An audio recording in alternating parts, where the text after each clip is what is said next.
Welcome back to Corporate Corridor. We're talking to Mr. Arif Usmani today, the Managing Director and Country Head of Citibank Pakistan. Now, Mr. Usmani, before going on to break, we're talking about the industry. We've spoken about Citibank and the fact that Citibank has been in Pakistan for a long time. We'll focus on Citibank going forward as well, but a bit about the industry now. Non-performing loans have specifically been a very big problem for the industry. Major reason being that, as you mentioned, banks tried to sort of increase their portfolios by giving out loans without proper credit checks and all of that. Now, that has been a problem. Have the industry learned from it? And Absolutely. What measures have been taken? No, absolutely. I think obviously the first reaction if you have serious problems is to stop doing it. Yeah. And that the industry certainly has seen, banks stop lending, etc. But I think the State Bank has played a very positive role. The ECIB, the Credit Bureau, is a very positive development. So further growth of the industry will be of better quality. And inshallah, I think as you said also as we went for the break, as interest rates begin to come down in the economy, you'll see some revival of consumer finance. I mean, to give you an example, mortgages, which are longer term products, etc., they become very difficult to service for the common man if interest rates are 20%, 18%. The installments that you take from your salary as a percentage of your take home has to be reasonable. I mean, not more than 33% is the global rule. If your 50, 60, 70% of your income is going to service debt. So, I mean, whatever happened as a result of poor credit initiation by banks themselves, and then, just an interest rate hike. So I think as the economy fixes itself and the government measures take hold, controlling the economy, overheated economy that it was, oil prices have come down and that has helped. So I see good signs. All right, economic numbers of the country have been improving. We've seen month-on-month inflation coming down. That gives a very clear indication of the fact that interest rates going forward should come down. The government has set a target of about 9.5% inflation rate for the end of this year.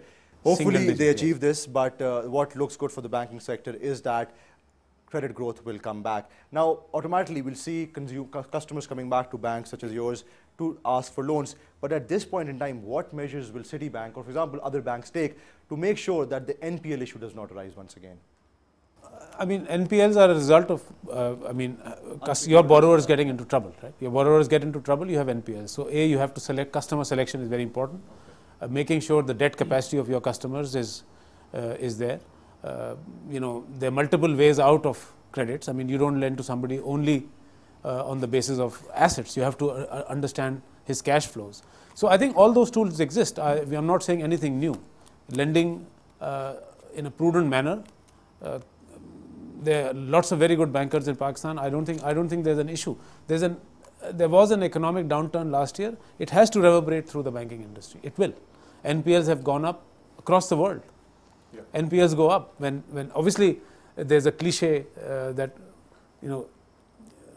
sort of bad loans are made in good times. So I hope that when the good times return to Pakistan, we have learnt our lesson from the bad times and don't make the mistakes. I'm very hopeful that the industry, it's not first of all, the industry is extremely well capitalized. Okay. Capital ratios of banks in Pakistan are extremely good. So it has the strength to weather this.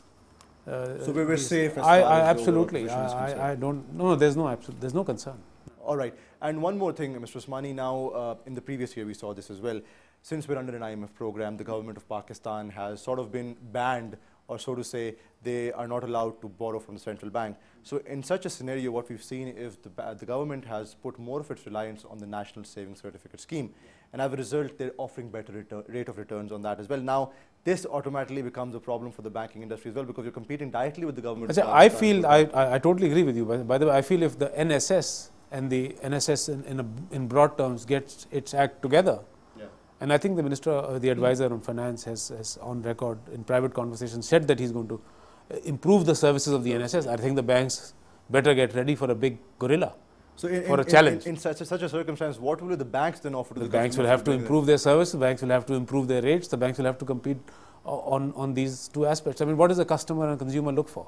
He looks for rates and service. I mean, today if you go to NSS office to encash your Khas deposit certificate or whatever, NDC, whatever they call them now, it'll take you 2-3 hours, waiting, etc. If those centers had newspapers, coffee, television, retired people, at least some people could go, because it's a bit of a social occasion. My mother goes there herself, and she says कि 2 घंटे लग गए.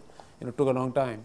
Yeah, convenience is one thing which we do offer on product services, and that's what the banking industry have an edge over right now. Exactly. So since the government is working on that, and if they do, then I think that the government will get its act together, and the banks should be prepared to fight it out. All right. And one more thing which comes to mind over here is the fact now products, we talk about those, Citibank has been a pioneer as far as bringing new products in the market is concerned. But Mr. Usmani, off late, we haven't really seen new products coming in the market. It's just, let's say, changing the name of the products and bringing out new products. So what new products could we see? I don't fully agree, because you'll see recently many banks have come out, and we are also coming out in partnership with one of the telecom companies with mobile banking.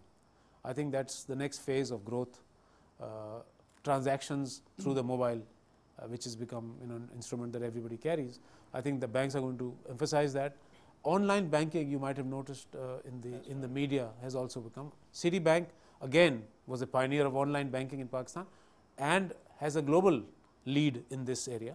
We are the world's best online provider in several countries, and we are invigorating our online offering also, just like other banks, and everybody has access to that technology, and everybody's going to. So that's going to be an area of competitive, basically transaction ease. You can sit in your office, make payments, transfer money, and do all kinds of activities that normally require you to go to the branch. And obviously this is also a cost reduction measure, because the most expensive customer for us or for all banks is people who come to branches. Absolutely, yeah. So we need to manage our expenses better in this day and age.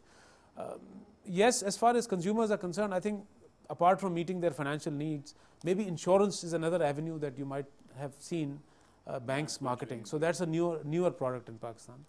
And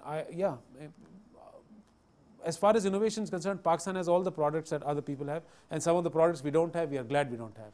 All right, and looking at the way they've been working out. Like subprime mortgages. Absolutely. We'll continue talking about that, Mr. Usmani. We'll take a very short break here once again on Corporate Corridor. After the break, we'll answer your questions now. People have been very pessimistic over Citibank and their future in Pakistan. So we'll ask Mr. Usmani about what Citibank's future in Pakistan is right after this break. So do stay with us.